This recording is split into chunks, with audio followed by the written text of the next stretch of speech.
respect, I think it's disrespectful for you to come into the Oval Office and try to litigate this in front of the American media. Right now, you guys are going around and forcing conscripts to the front lines because you have manpower problems. You should be thanking the president for trying to bring it into this conflict. Have you ever been to Ukraine? Did you see what problems we have? I have been to. I've actually watched and seen the stories, and I know what happens is you bring people, you bring them on a propaganda tour, Mr. President. Do you disagree that you've had problems bringing people in your military? And do you think that it's respectful to come to the Oval Office of the United States of America and attack the administration that is trying to prevent the destruction of your country? A lot of questions. Let's start from the beginning. Sure. First of all, during the war, everybody has problems. Even you, but you have nice ocean and don't feel now, but you will feel it in the future. God bless. You don't know that. God bless. You don't God know bless. that. You will not have a war. Don't tell us what we're going to feel. We're trying to solve a problem. Don't tell us what we're going to feel. I'm not telling you. Because you're in no position to dictate that. That's exactly what you're doing. You're in no position to dictate what we're going to feel. We're going to feel very good. We're going to feel very good and very strong. You're right now not in a very good position.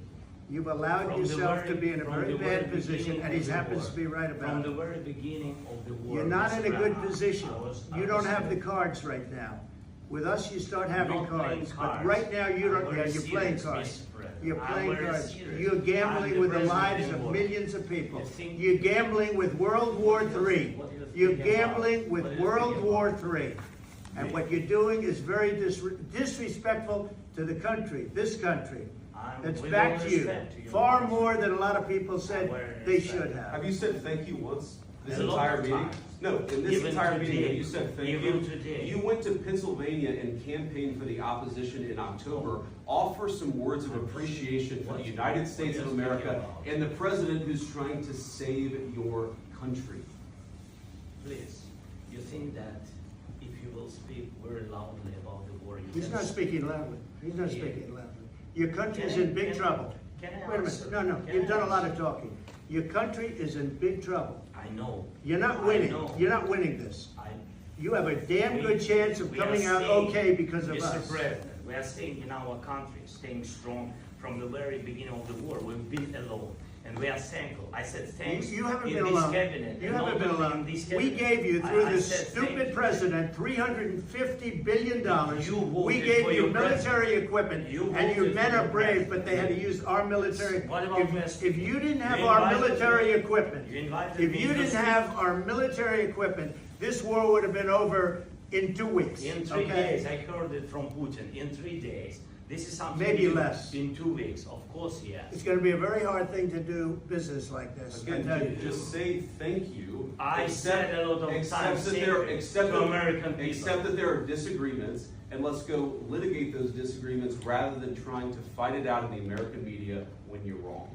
We know that you're wrong. But you see, I think it's good for the American people to see what's going on. I understand. I think it's very important. That's why I kept this going so long. You have to be thankful. You don't have the cards.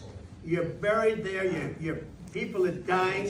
You're running low on soldiers. Listen, you're running low on soldiers.